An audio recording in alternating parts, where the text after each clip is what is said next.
Kali ini kita akan membahas faedah dari sebuah ayat tauhid yang terdapat dalam Al-Isra 23. Allah berfirman, "Wa qadha rabbuka alla ta'budu illa iyyahu wa bil walidaini ihsana." Wa qadha, dan telah menetapkan, Rabbuka, Rabbmu, alla ta'budu, agar kalian jangan beribadah, illa iyyahu, kecuali hanya kepadanya, wabil walidaini ihsana, dan kepada kedua orang tua hendaklah berbuat baik. Dari ayat ini ada banyak faedah atau pelajaran yang kita bisa ambil. Pertama, annal qadha al-madhkura huna qadha'un syar'iyyun. Fama'na qadha ay syar'a wa amara. Pertama, qadha yang dimaksud dalam ayat ini, Allah wa qadha rabbuka, Allah menetapkan qadha. Qadha di sini maksudnya ketetapan syar'i. Artinya Allah mensyariatkan atau memerintahkan. Ada qadha yang lain, ada dua jenis qadha.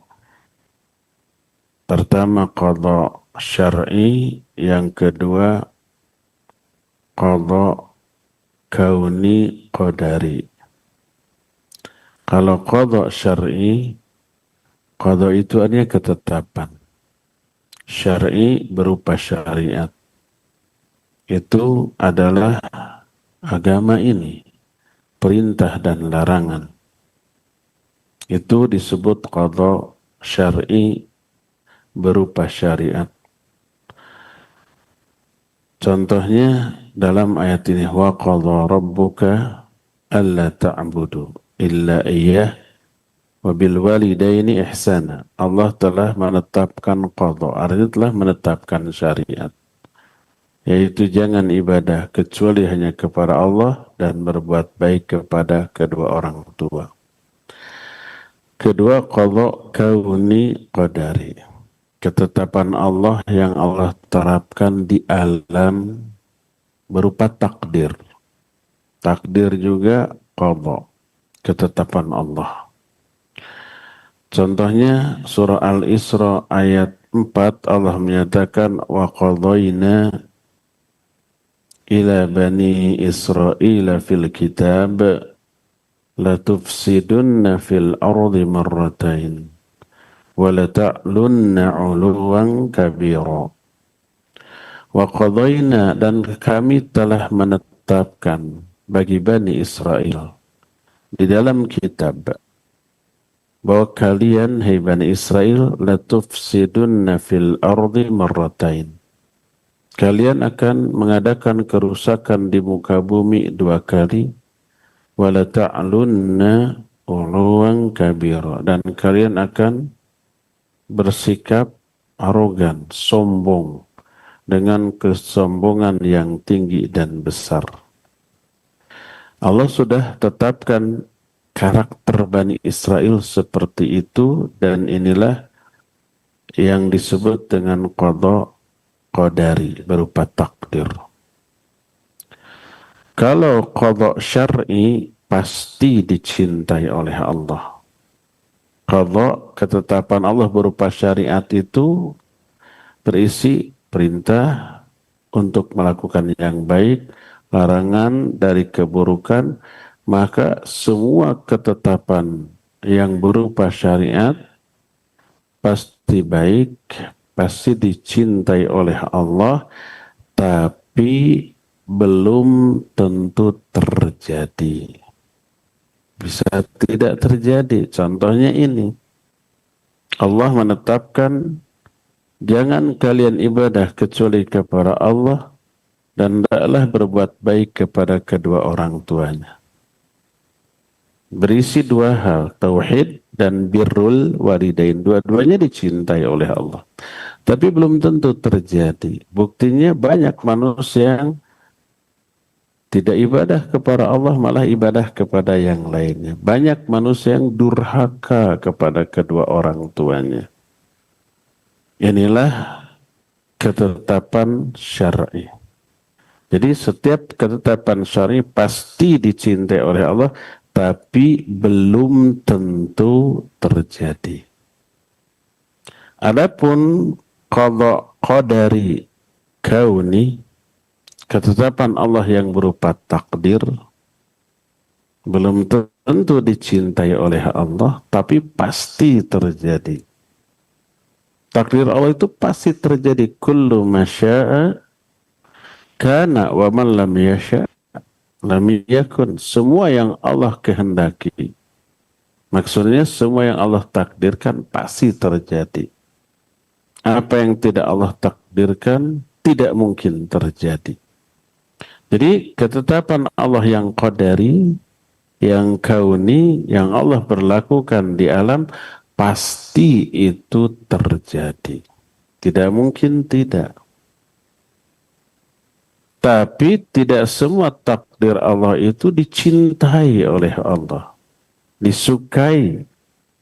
Banyak yang dibenci, banyak. Takdir Allah yang Allah sendiri membenci takdir itu. Contohnya apa?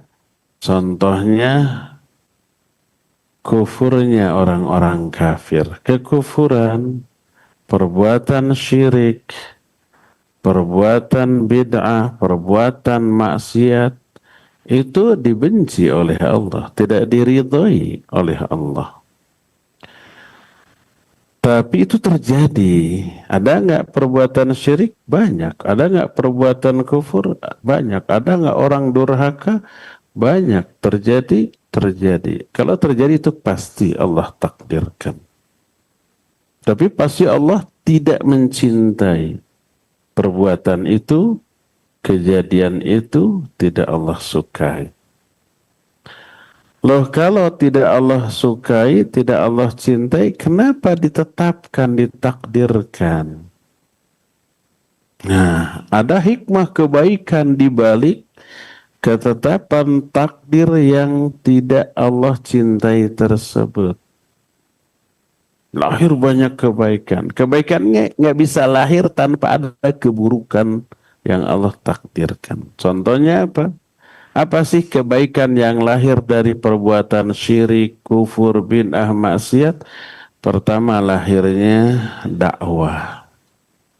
Kenapa ada dakwah? Karena ada yang menyimpang. Karena ada yang durhaka, ada kedurhakaan. Ada amar ma'ruf nahi munkar. Ada jihad fi sabilillah. Kenapa ada jihad?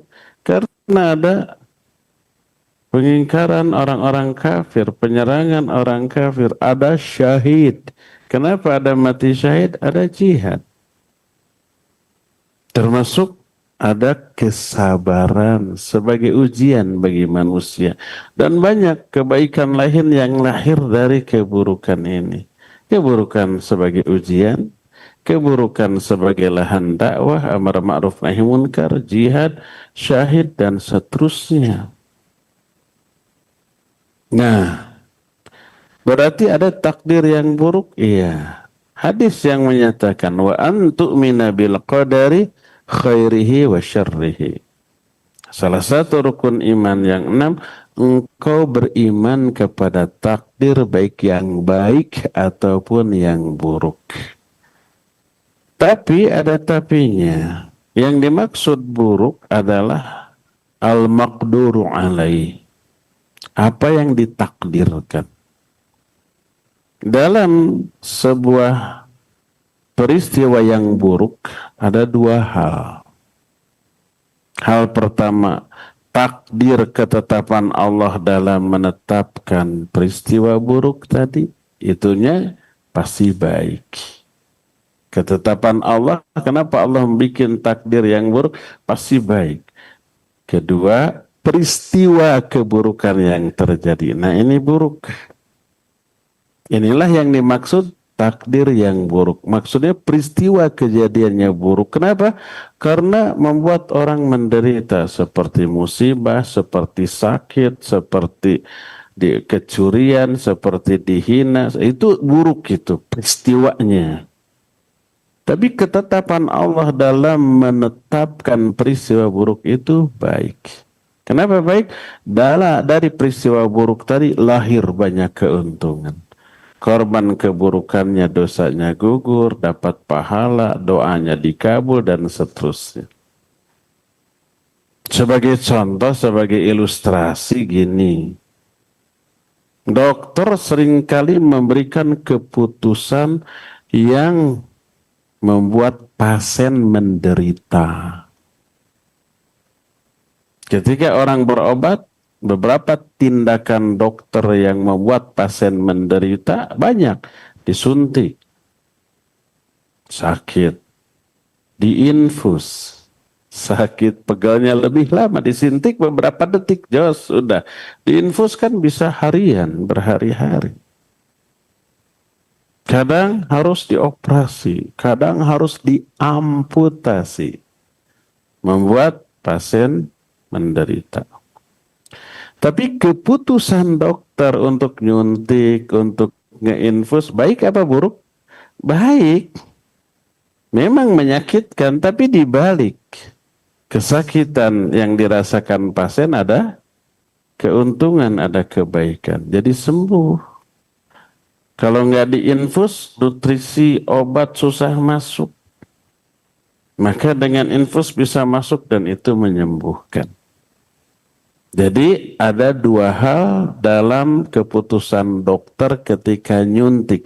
Pertama, suntikannya dan itu merugikan karena membuat sakit. Yang kedua, ketetapan dokter ketika menyuntik itu bagus, baik. Karena ada keuntungan. Nah, manusia aja begitu, apalagi Allah Azza wa Jalla. Jadi itulah perbedaan antara dua jenis qadha. Ada qadha syar'i berupa syariat, ada qadha kauni qadari berupa takdir Allah Azza wa Jalla. Inilah faedah pertama dari ayat ini. Wa qadha rabbuka alla ta'budu illa iyyah. Jadi qadha yang dimaksud di sini qadha syar'i.